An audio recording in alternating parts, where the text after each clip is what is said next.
Now let us talk. Now in this class, let us talk about the information rate.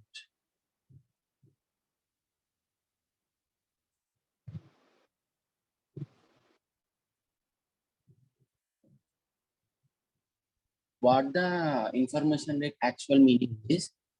The rate at which the bits are emitting from the source. That is number of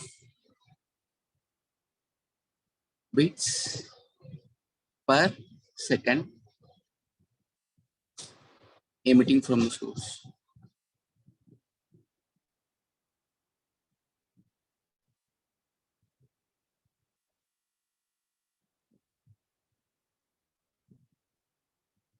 Formula.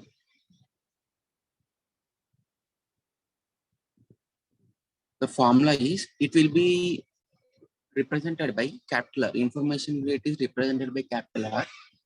The formula is capital R is equals to, what is the formula is, just I will for you to be easy to remember the formula, I will first write in units. So what is the unit of the what are the units of the information rate? Number of bits per second, right? So it is bits per second equals to, and we have the entropy. What is entropy? Entropy I had discussed in the last class. Just go and check through the last class.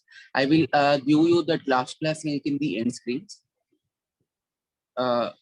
Bits per second. And what is entropy? Entropy is number of bits per symbol.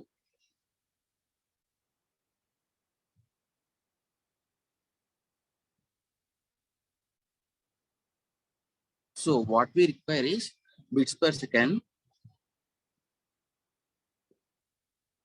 What we require is bits per second, and we have bits per symbol. So for what should be here such that it will become bits per second?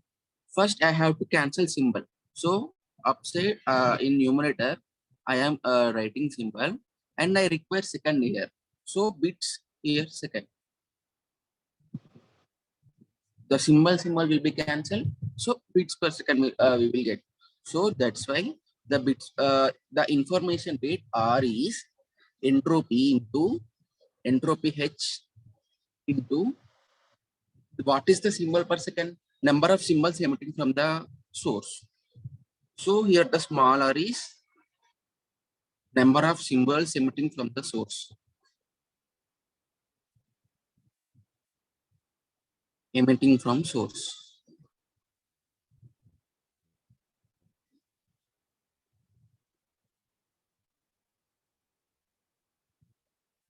Example. I will take an example.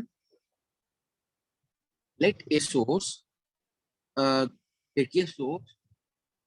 giving messages five messages per second, emitting 5 messages per second. Its entropy is, with entropy,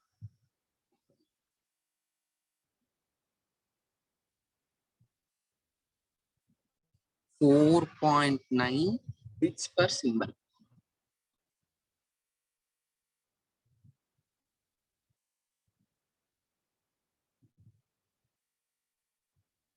So what is information rate? So the information rate is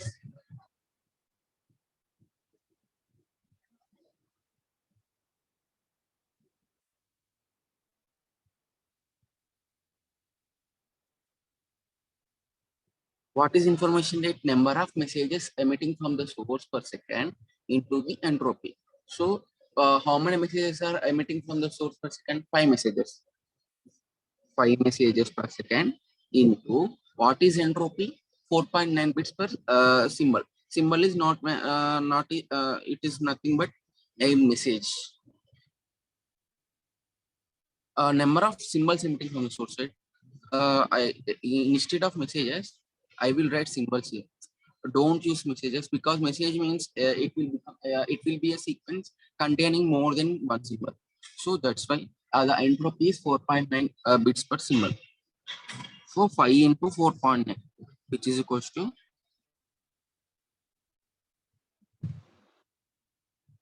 24.5 bits per second. So this is the information rate. And the another one is, in this class, I will also discuss about another concept, that is how do you find whether a code given is uniquely decodable code or not. How to find uniquely decodable code.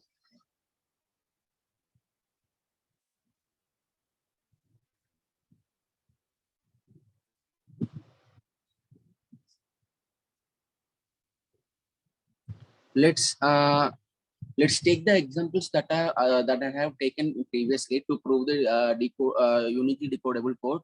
Sorry, I have given examples for uniquely decodable code and non-uniquely decodable code in the last class. I will take the same examples now.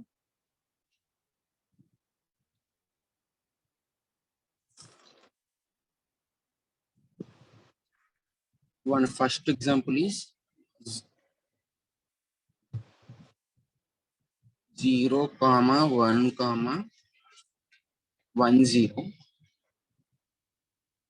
And second example I had taken is 0, 1, 0, 1, 1, 0. 0, 1, 0, 1, 1, 0.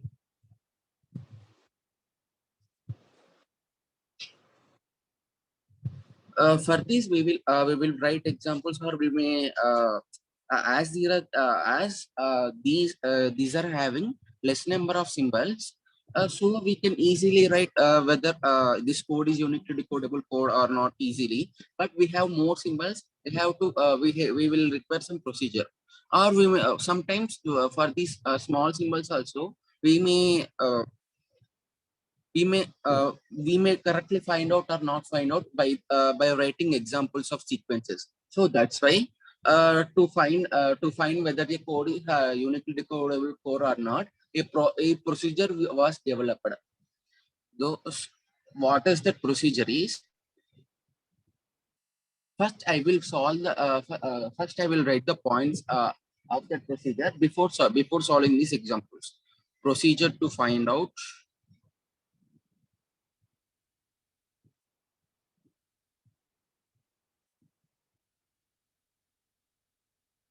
the procedure to find out whether a code is uniquely decodable code or not is, firstly take the array of code words.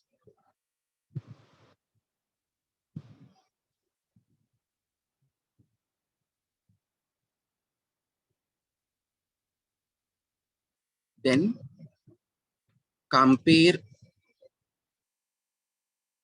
each pair of compare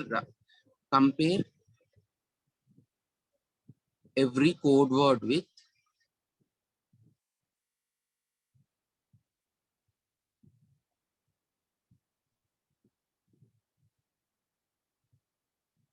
other code words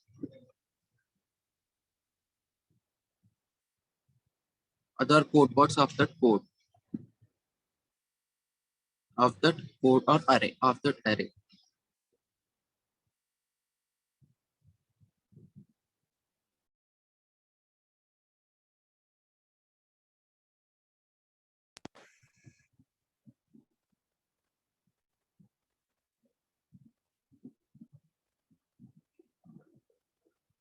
And the third one is whether the after that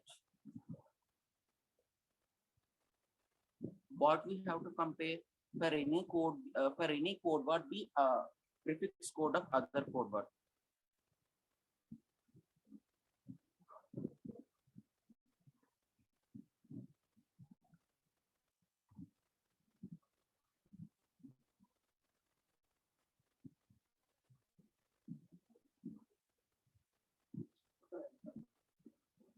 If any pair is there, such that one code word is the prefix of another code word, then the resultant dangling suffix, you add it to the same array.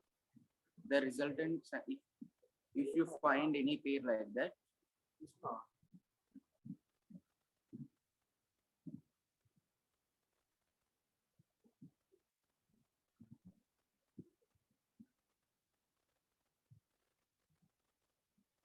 then add dangling suffix,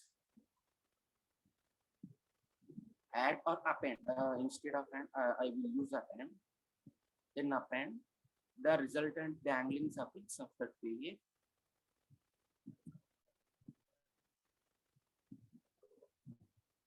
Dangling suffix of the code word page.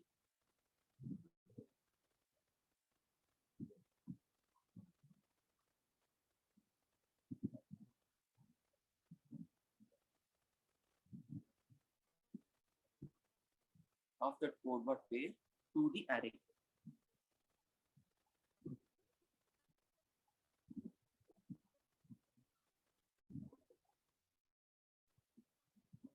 Then repeat the same 2, 3 steps. Repeat same 2, 3 steps.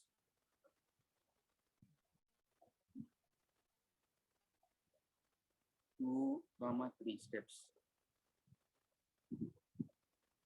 for the new array.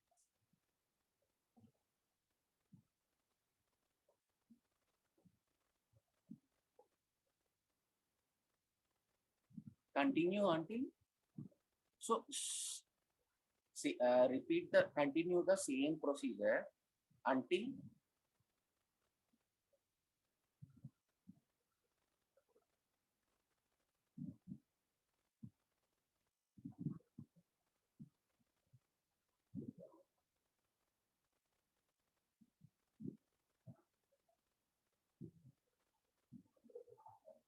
you get any of the below I mentioned two conditions. What are the conditions? Are firstly,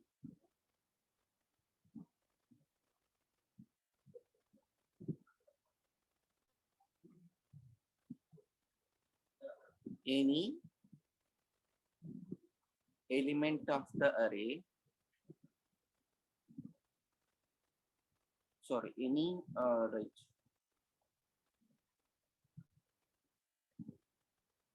any suffix, any dangling suffix of array,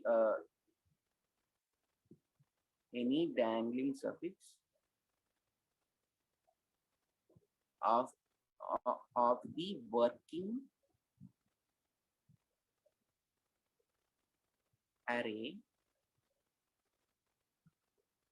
any dangling suffix, any dangling suffix of the pair of words, pair of code words,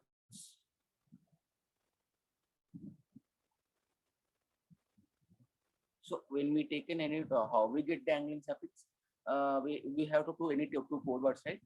So of any pair of prefix code word, any pair of code words of the working array matches with any code word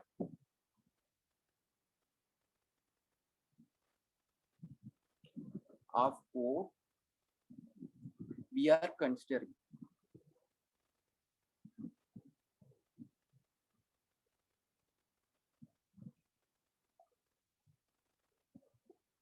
Or you will get this condition at the time of performing the above operation that I have mentioned, or you will get another condition that there are no elements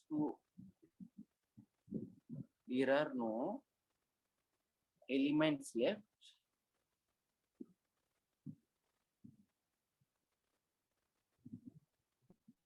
in the array to compare.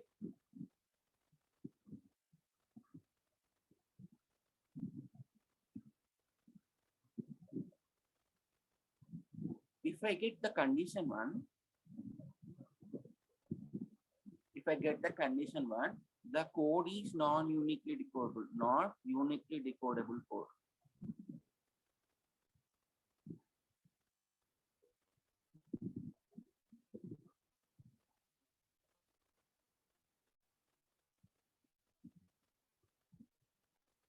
If I get condition 2, the code is uniquely decodable code.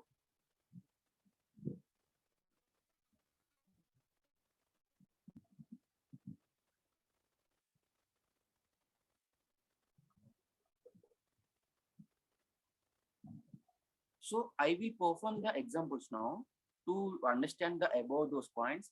I will I will solve these examples that I have taken now. What are those examples? Is 0 1 0 0 1 0 1 1. First example is 0 comma 1 comma 1 0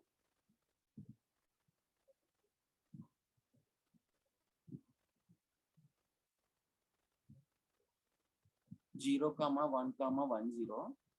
And the second example that I will take is 0 comma 1 0 comma 1 1 0. 0 comma 1 0 comma 1 1 0. Already we had solved in the previous class that the first one is not uniquely decodable code and the second one is uniquely decodable code. So now by this process that I had mentioned, I will prove that the first one is not uniquely decodable code and second one is uniquely decodable code. First one, what the array 0 comma 1 comma 1 0.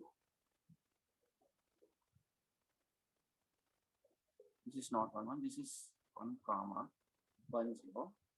Now, what they had told the first point,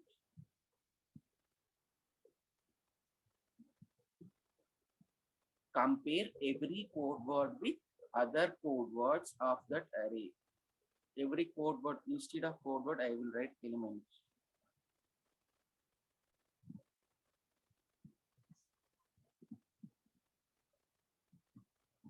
Compare every element of that array with another elements of that array. After that, what you will get? You will get suffixes. Any dangling suffix or no?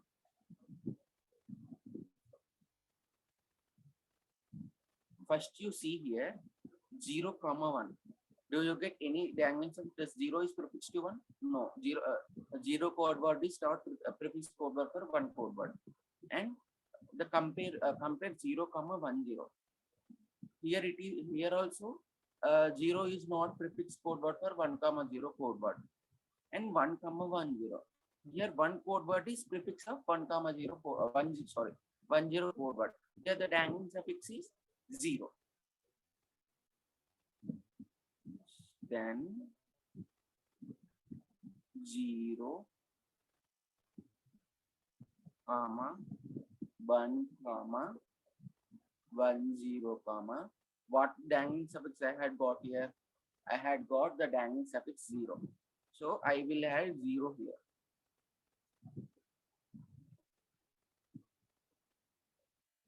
Now,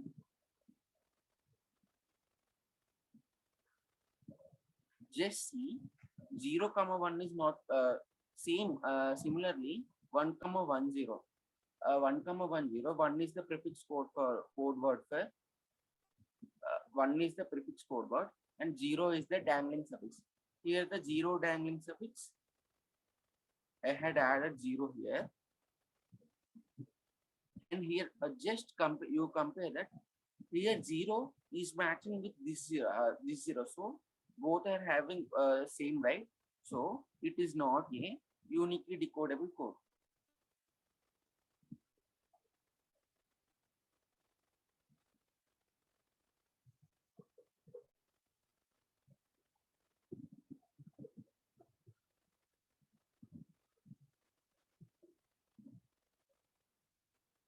The second one is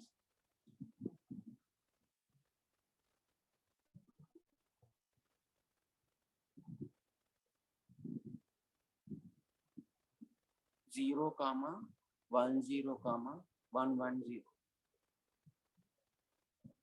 Here first you see for the any prefix code 0 comma 1 0, not a there is no code is prefix for another code 0 comma 1 1 0, no code is prefix for another code. Here 1 0 comma 1 1 0, here no code is prefix for another code. So what we are getting here condition, here the condition I am getting is there are no elements left in the array to compare. I had not got any dangling suffixes here. I had not gone any dangling suffixes, and the array is left, and there are no arrays that are there are no arrays, there are no elements such that one is the suffix one is the prefix to other. So as I am getting the second condition that I had mentioned, this condition this will I will this I will write as uniquely decodable code. Uniquely decodable code.